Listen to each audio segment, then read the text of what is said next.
What's up guys? Kumusta? Dito kami ngayon sa malapit sa dam. So sasamahan natin yung mga bata. Isa dito yung pamangkin ko. Mamimingwit ng isda. Tapos tignan pa natin kung ano yung makukuha nating pwedeng ulamin ba.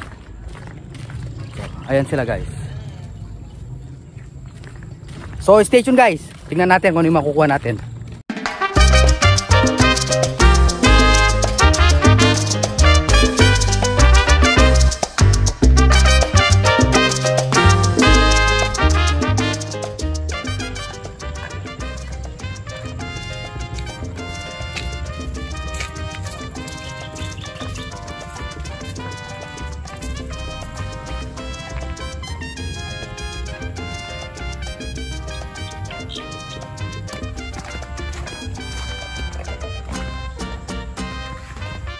Bali yung tubig ulit ng dam o yung ilog mababa ulit.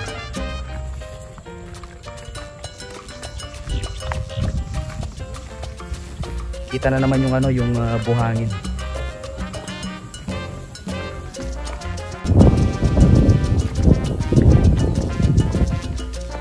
Mababa yung tubig.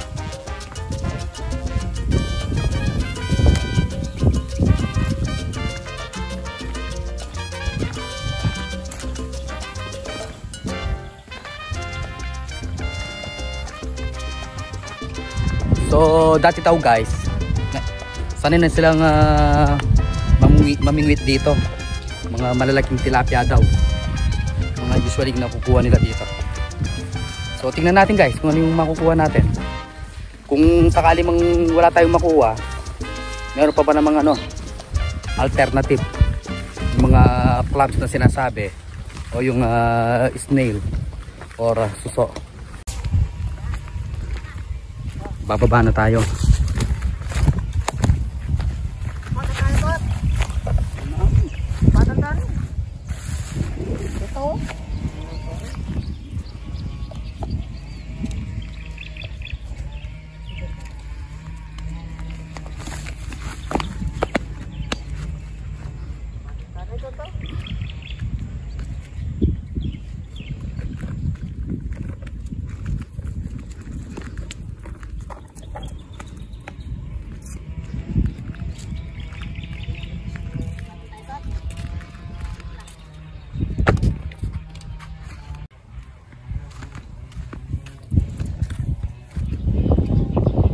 Tortang bulati.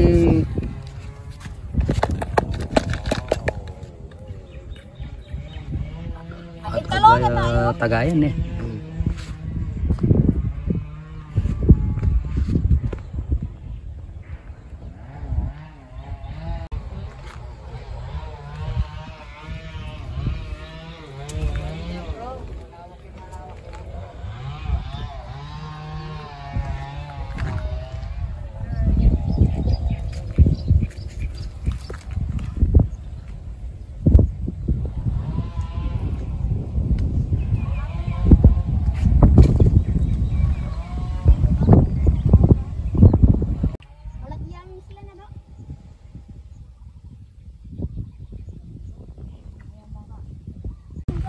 So guys, wala kaming nakuha dito. So bali lilipat kami dun sa kung saan maraming namimingwit din doon. Usually yung mga isda nasa kabila. So dito na tayo sa kabila guys.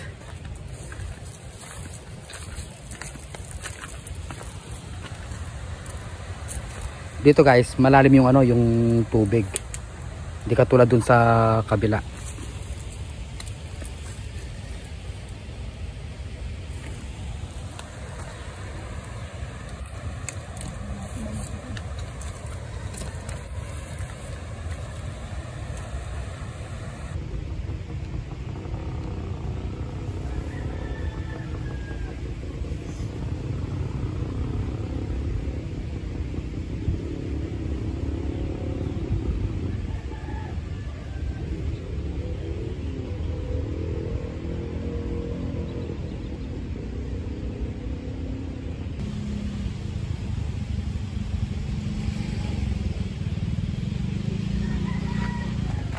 Yung pamimingwit guys, it takes so much time. So kailangan mahaba yung pasensya mo. Hindi naman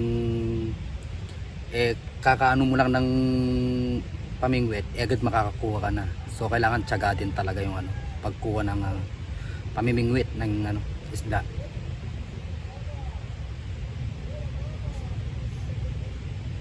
Usually yung mga nakukuha ni dito, mga yung karpa, yung mga malalaki. Tsaka yung silver. Meron ding ilang tilapia, kaya lang madalang.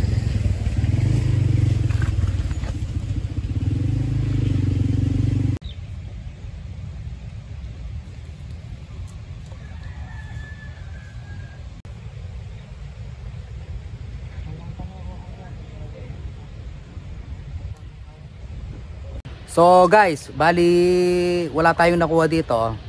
Pero hanap pa rin kami ng pwede naming makain o pwedeng ulamin ba. No guys? Let's go!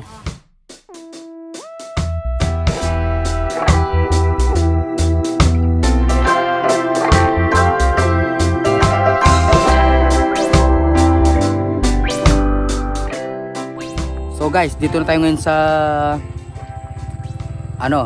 rice field. Usually nandito yung mga suso, pero maliliit lang eh.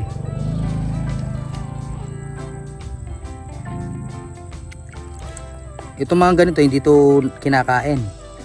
Yung mga kinakain, eto.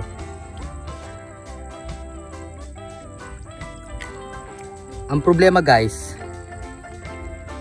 maliliit lang. Yun yung mga tawag namin dito, susumpapa. So maliliit lang eh. Pero subukan natin maghanap yung malalaki. Ito mga ganito. Although pwede naman, kaya lang maliit. Maliit pa lang sila. So hanap tayo guys. Ito tong ganito guys. Yan. Ito medyo na siya, malaki. Yung mga ganitong size dapat yung mga kinukuha natin. So hanap pa tayo.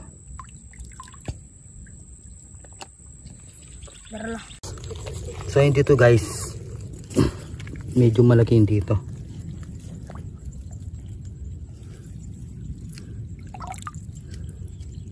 Yan, pwede na ito yung mga ganito.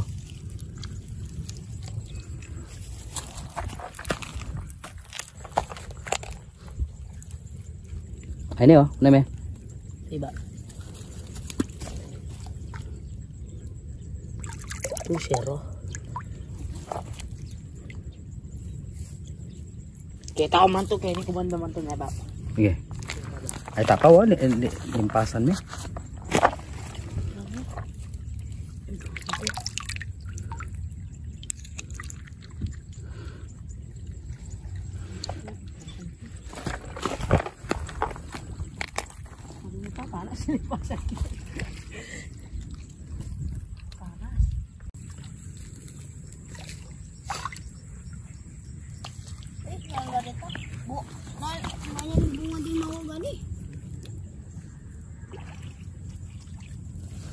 Dito guys, mali dahan-dahan tayong kinukuha para hindi lumalabo yung tubig.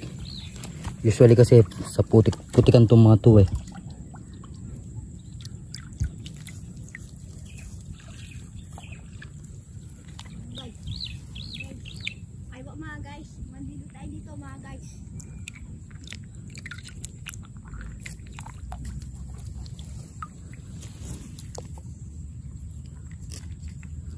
Yun dito medyo malaki kumpara yung sa kaninang pinuntahan natin.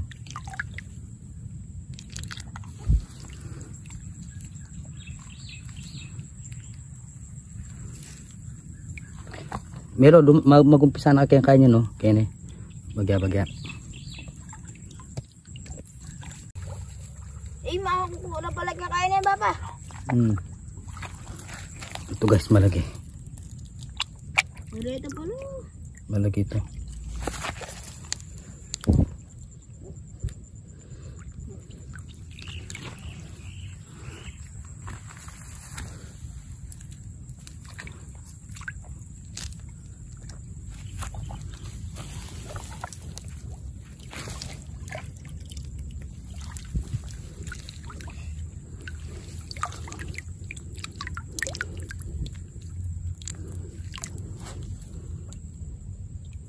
Nyaman na rin na Bapak sa sipon.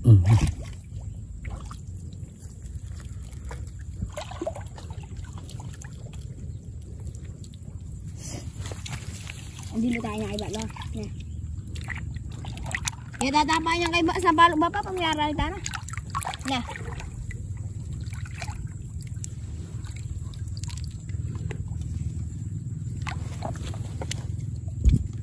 Ayo. Bati batu.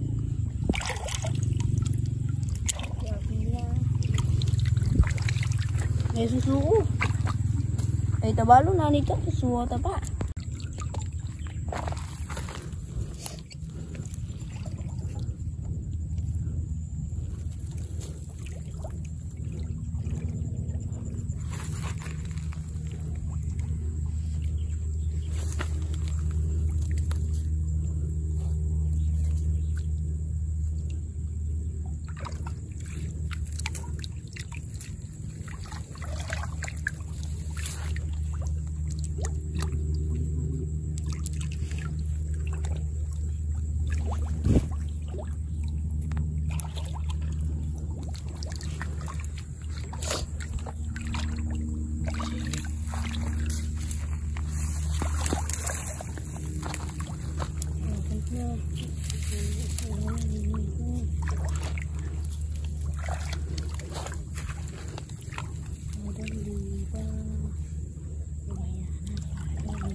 Balong mo na pala ng ayun ano, balong mo na yan eh. Oh, balong mo na itsura. Ito lang, yun siya na, dagulo ito. Tingnan nyo nga ito. Dini kayo libutan ni.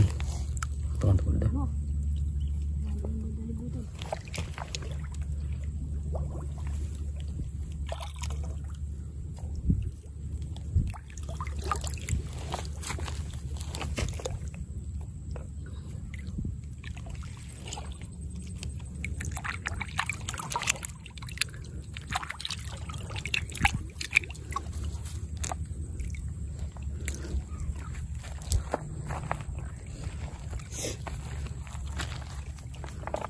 Matang-tagol na. Kunak na yan ba?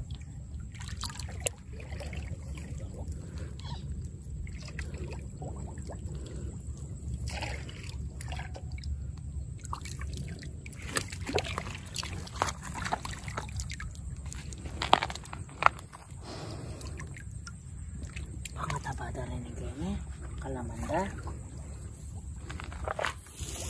Ito na.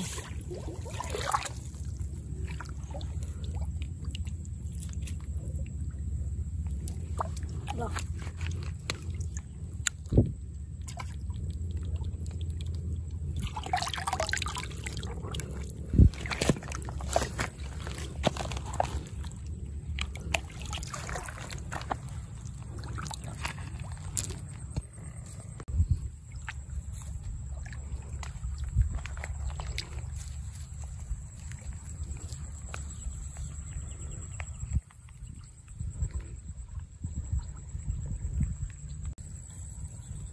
Ah, demonyo na.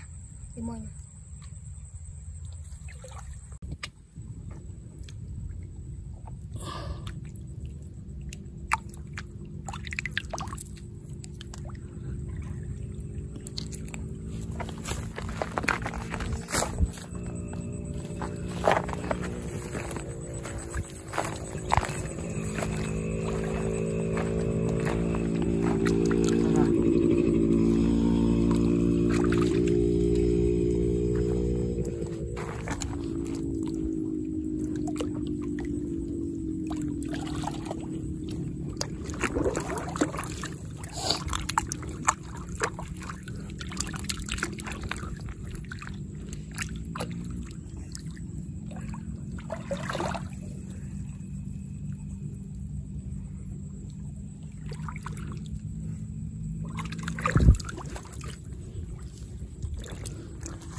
So ayun guys, yung nakuha nating suso, bali sinamahan ko yung mga bata.